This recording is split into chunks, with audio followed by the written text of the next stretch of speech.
Este es el Sol. Hace unos 10.000 años antes de Cristo, la historia abunda de grabados y escrituras reflejando el respeto de los pueblos y la adoración por este objeto. Y es simple entender por qué, ya que el Sol sale cada mañana, trayendo visión, calor y seguridad, salvando al hombre del frío y de la ciega oscuridad llena de predadores de la noche.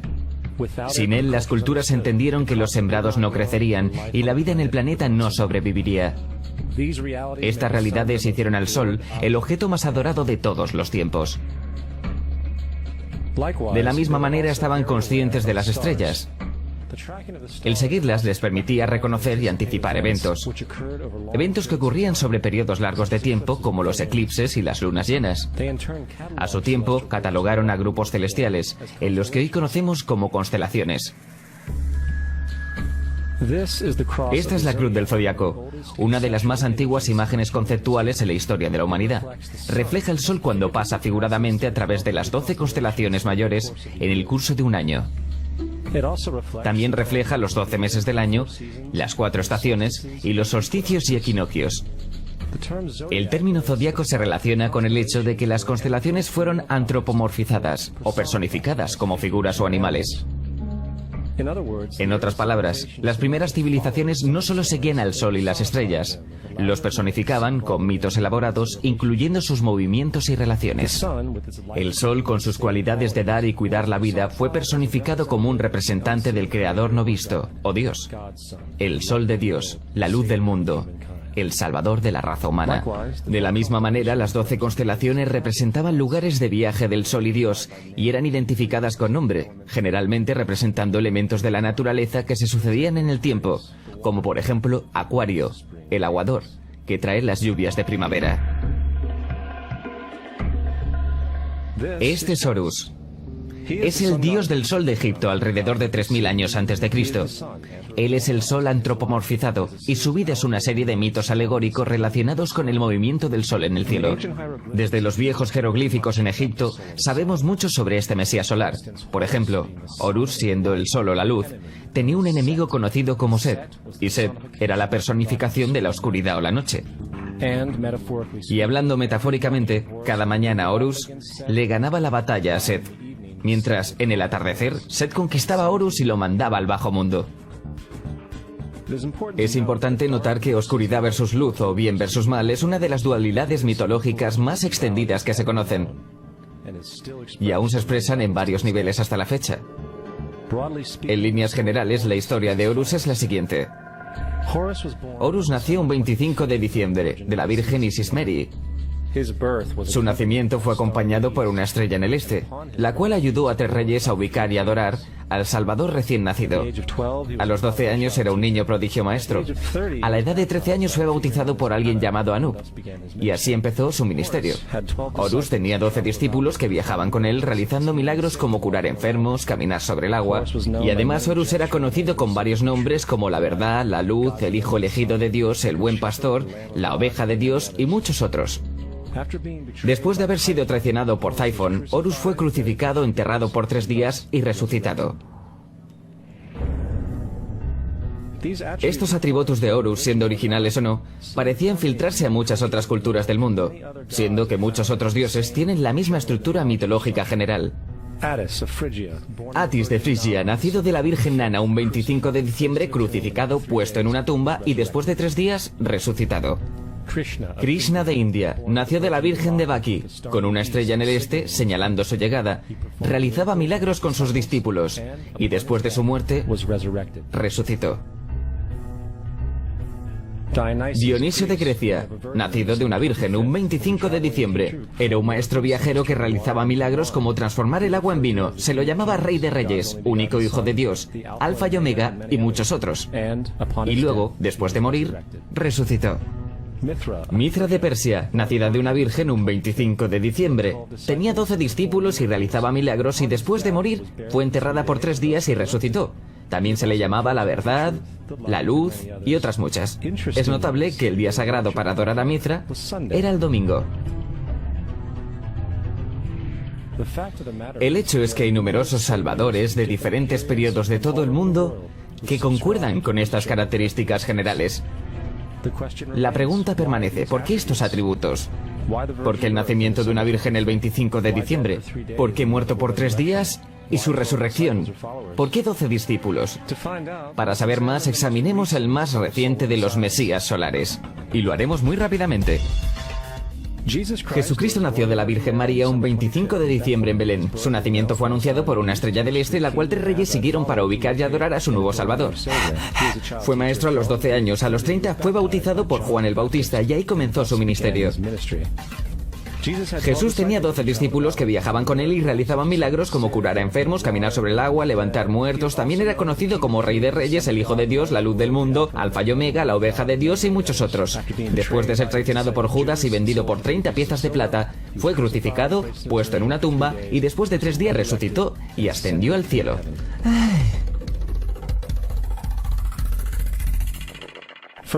Para empezar, la secuencia del nacimiento es completamente astrológica. La estrella en el este es Sirius, la estrella más brillante de la noche, que el 24 de diciembre se alinea con las 3 estrellas más brillantes del cinturón de Orión. Estas 3 estrellas se llaman hoy como se llamaban en la antigüedad, los 3 reyes. Los 3 reyes y la estrella más brillante, Sirio, apuntan al lugar donde sale el sol, el 25 de diciembre. Por esto es que los 3 reyes siguen a la estrella en el este, para ubicar la salida del sol, el nacimiento del sol.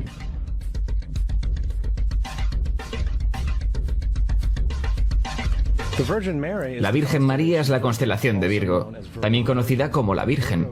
Virgo en latín significa virgen. Virgo también es referido como la casa de pan. Y la representación de Virgo es una virgen sosteniendo un puñado de trigo. Este casa de pan y su símbolo de trigo representan agosto y septiembre, la fecha de la cosecha. Belén, de hecho, se traduce literalmente como casa de pan. Belén es entonces una referencia a la constelación de Virgo, un lugar en el cielo, no en la tierra. Hay otro fenómeno muy interesante que ocurre el 25 de diciembre, o el solsticio de invierno. Desde el solsticio de verano al solsticio de invierno, los días se hacen más cortos y fríos. Desde la perspectiva del hemisferio norte, el sol parece moverse hacia el sur, haciéndose más pequeño y escaso. El acortamiento de los días y la caducidad de las plantaciones, cuando se acercaba el solsticio de invierno, simbolizaba el proceso de la muerte para los antiguos. Era la muerte del sol. Hacia el 22 de diciembre la desaparición del sol era un hecho.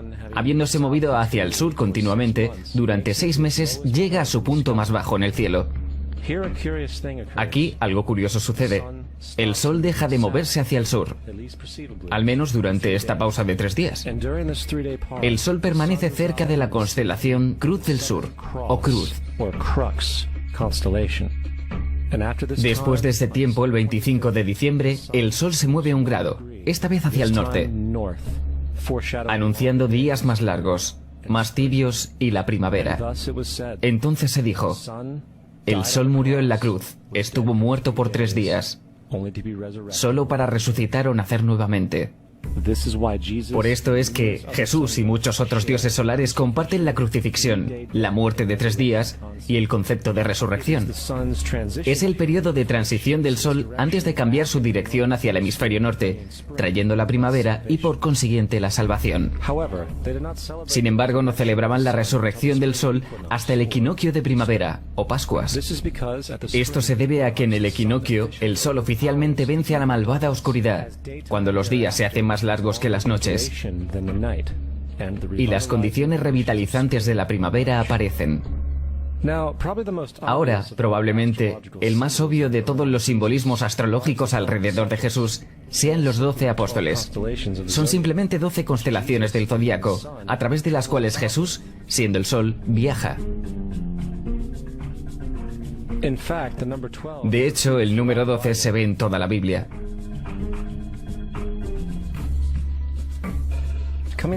Volviendo a la cruz del zodiaco, la vida figurativa del sol,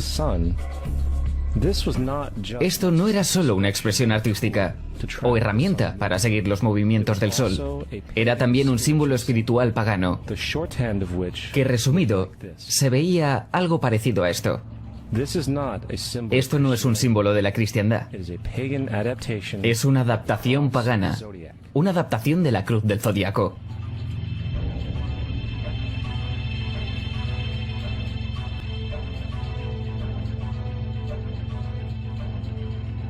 Es por eso que Jesús en las primeras artes secretas se mostraba con su cabeza sobre la cruz, debido a que Jesús es el sol. El sol de Dios, la luz del mundo, el Salvador levantado, el que vendrá nuevamente como lo hace cada mañana, la gloria de Dios que defiende el mundo de la oscuridad, el que nace nuevamente cada mañana y puede verse viniendo entre las nubes, alto en el cielo, con su corona de espinas o rayos solares.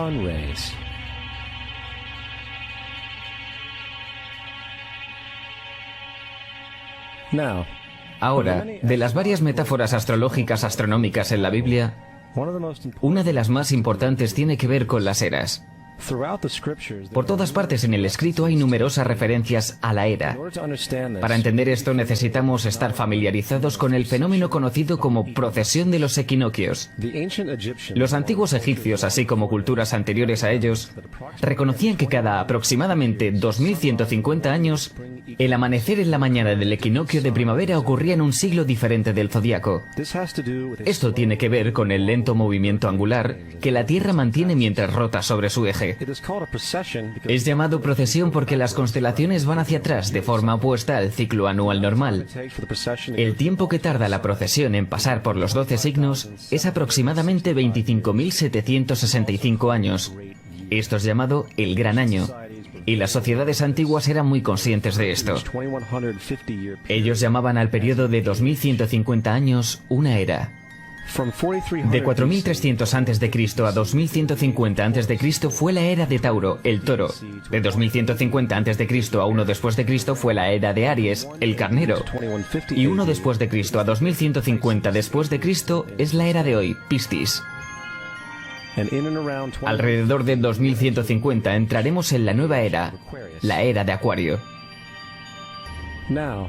La Biblia refleja en líneas generales un movimiento simbólico a través de 3 eras mientras anuncia una cuarta. En el Viejo Testamento, cuando Moisés baja del monte Sinai con los 10 mandamientos, él se enfada al ver a su gente venerando un becerro de oro. De hecho, destroza las placas de piedra y obliga a su gente a matarse entre sí para purificarse. La mayoría de los especialistas bíblicos atribuyen esta ira al hecho de que los israelitas están venerando un ídolo falso, o algo por el estilo. La realidad es que el toro dorado es Tauro el toro, y Moisés refleja la nueva era de Aries el carnero. Es por eso que los judíos aún soplan del cuerno del carnero. Moisés representa la nueva era de Aries, y en la nueva era, todos deben dejar la vieja era. Otros dioses también marcan estas transiciones como Mitra, un dios precristiano que mata al toro simbolizando lo mismo. Jesús es la figura que acompaña a la era que sigue a Aries, la era de Piscis o de los 2 peces. El simbolismo del pez abunda en el Nuevo Testamento. Jesús alimenta a 5.000 personas con pan y 2 peces. Cuando él comienza su ministerio caminando en Galilea, se hace amigo de 2 pescadores que lo siguen. Y creo que todos hemos visto el pez de Jesús detrás de los autos. Pocos saben qué significa realmente. Es un símbolo astrológico pagano del reino del sol, durante la era de Piscis. También el supuesto nacimiento de Jesús es esencialmente el principio de esta era. En Lucas 22:10, cuando a Jesús le preguntaron sus discípulos dónde serían las próximas Pascuas cuando él se hubiera ido, Jesús contestó: cuando entren a la ciudad contemplen, ahí encontrarán a un hombre. Él sostendrá un cántaro. Síganlo a la casa donde entre. Este escrito es uno de los más reveladores de todas las referencias astrológicas. El hombre llevando el cántaro de agua es Acuario, el aguador, que siempre está dibujado como un hombre echando agua desde un cántaro. Él representa la era que sigue a Piscis. Y cuando el sol deje la era de Piscis, irá a la casa de Acuario, ya que Acuario sigue a Piscis en la precesión de los equinoccios. Todo lo que Jesús está diciendo es que después de la era de Piscis, vendrá la era de Acuario.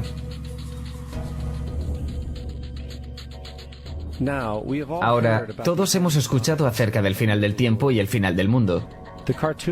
Aparte de la representación caricaturesca del libro de las Revelaciones, la fuente principal de esta idea viene de Mateo 28:20, donde Jesús dice: estaré contigo hasta el fin del mundo.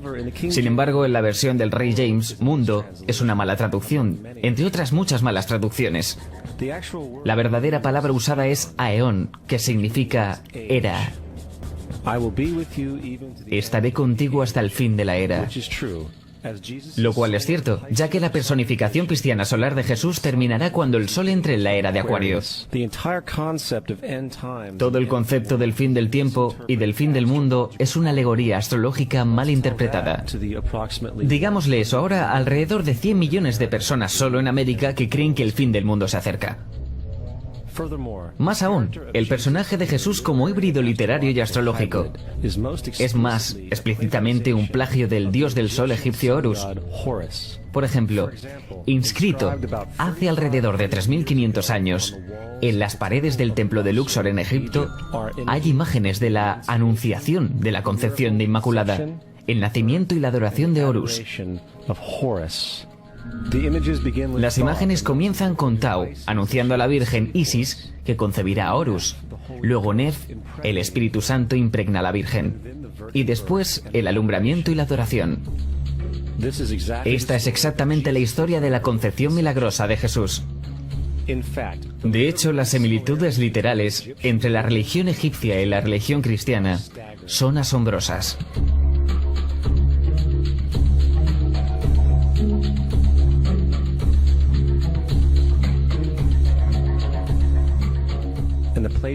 El plagio es continuo. La historia de Noé y el arca de Noé está tomada directamente de la tradición. El concepto de la gran inundación es común a través del mundo antiguo, con más de 200 declaraciones diferentes citadas en distintos periodos y etapas. Sin embargo, no se necesita demasiado para encontrar una fuente precristiana en la épica de Gilgamesh, escrita en 2600 a.C. Esta historia habla de una gran inundación mandada por Dios, un arca que salvó animales, e incluso el envío y retorno de una paloma, todos comunes con la historia bíblica, junto con muchas otras similitudes. Y también la historia plagiada de Moisés. Cuando Moisés nació, se dijo que fue puesto en un canasto y dejado flotando en un río. Todo eso para evitar el infanticidio. Más tarde fue rescatado por una hija de la realeza y criado por ella como un príncipe. Esta historia de un bebé en un canasto fue copiada directamente del mito de Sargón de Akkad, alrededor de 2250 a.C. Sargón nació, fue puesto en un canasto para evitar el infanticidio y fue dejado flotando en un río. Él fue rescatado y criado por Aquí, una comadrona real. Aún más, Moisés es conocido como el dador de leyes, el dador de los 10 mandamientos, la ley de las tablas. Sin embargo, la idea de una ley que es pasada de Dios a un profeta en una montaña es también un tópico muy viejo. Moisés es solo un dador de leyes, dentro de una larga lista de dadores de leyes de la historia mitológica. En India, Manu es el gran dador de leyes. En Creta, Minos ascendió al monte Dicta, donde Zeus le dio las leyes sagradas. Mientras que en Egipto estuvo Mises, que llevó las placas de piedra donde se escribieron las leyes de Dios. Manu, Minos, Mises, Moisés. Y en cuanto a los 10 mandamientos, fueron sacados completamente del encanto 125 del libro de los muertos egipcios. Lo que el libro de los muertos rezaba: no he robado, se convirtió en no robarás. No he matado, se convirtió en no matarás. No he mentido, se convirtió en no levantarás falso testimonio, y así sucesivamente. De hecho, la religión egipcia es probablemente la primera base fundacional para la teología judeocristiana. Bautismo, vida después de la muerte, juicio final, nacimiento por virgen y resurrección, crucifixión, el arca de la alianza, circuncisión, salvadores, sagrada comunión, el diluvio, Pascua cristiana, Navidad, Pascua judía y muchas más. Son todo atributos de ideas egipcias creadas mucho antes que el cristianismo y el judaísmo.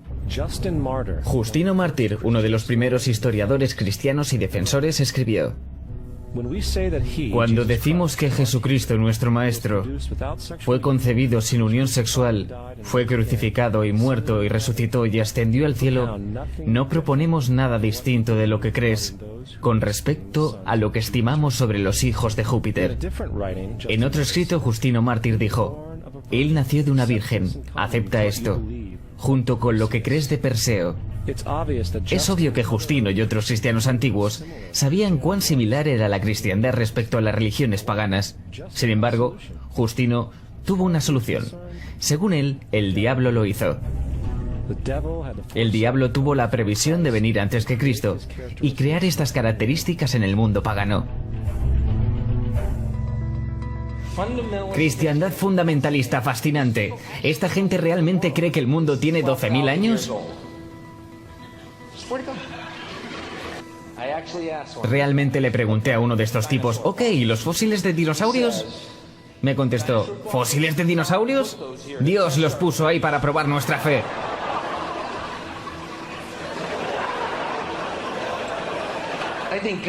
Creo que Dios te puso aquí para probar mi fe, amigo. ¿Cuál es el camino del arca? La Biblia no es nada más que un híbrido literario astroteológico, como casi todos los mitos religiosos anteriores. De hecho, el tema de transferencia de atributos de un personaje a un nuevo personaje se pueden encontrar dentro del libro mismo. En el Viejo Testamento está la historia de José. José fue un prototipo de Jesús.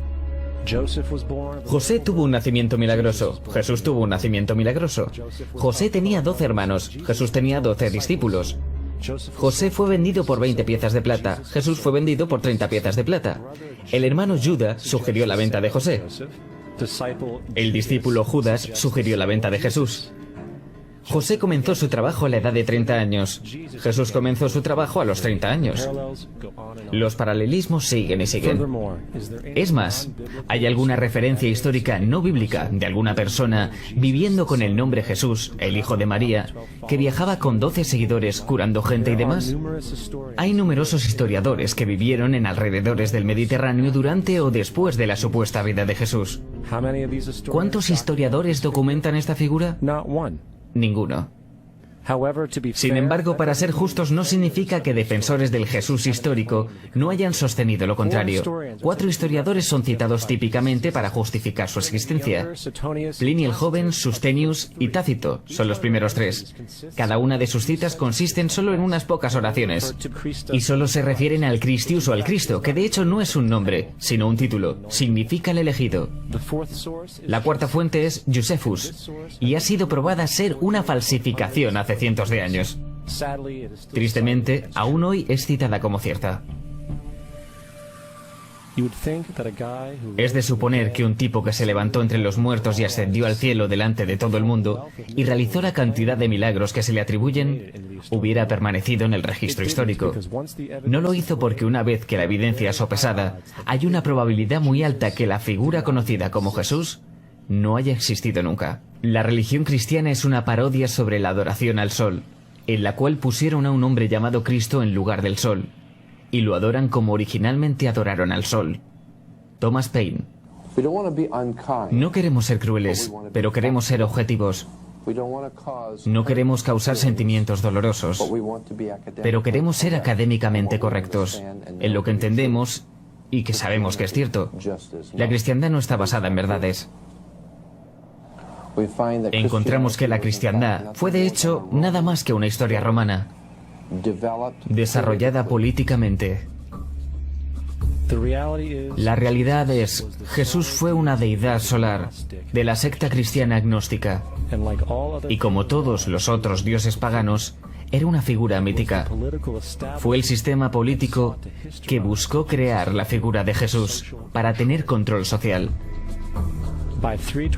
Por el 325 después de Cristo en Roma, el emperador Constantino convocó al Consejo de Nicea. Fue durante esta reunión que las políticamente motivadas doctrinas cristianas fueron establecidas y donde empezó la larga historia de derramamiento de sangre y fraude espiritual.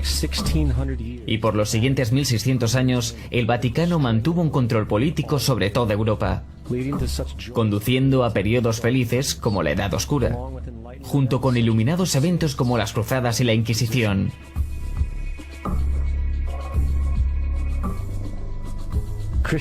La cristiandad, junto con todos los otros sistemas de creencias teístas, es el fraude de la era. Sirve para separar a las especies del mundo natural y de la misma manera de los demás. Apoya la ciega sumisión a la autoridad. Reduce la responsabilidad humana al hecho de que Dios controla todo. Y de hecho, se pueden justificar crímenes horribles en nombre de la búsqueda divina. La religión nunca podrá reformar la humanidad porque la religión es esclavitud, y aún más importante, hace más fuerte a los que conocen la verdad, pero usan el mito para manipular y controlar las sociedades. El mito religioso es el mecanismo más poderoso que jamás haya sido creado, y sirve como terreno psicológico, donde los otros mitos pueden prosperar.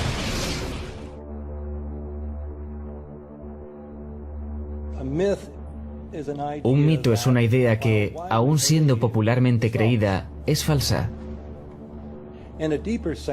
En un sentido más profundo, en el sentido religioso, el mito sirve como una historia que orienta y conmueve a la gente. El foco del mito no es la relación de la historia con la realidad, sino con su función. Una historia no puede funcionar a menos que sea creída como cierta, por la comunidad o por la nación. No es tema de debate que algunos tengan el mal gusto de cuestionar la veracidad de tal historia sagrada.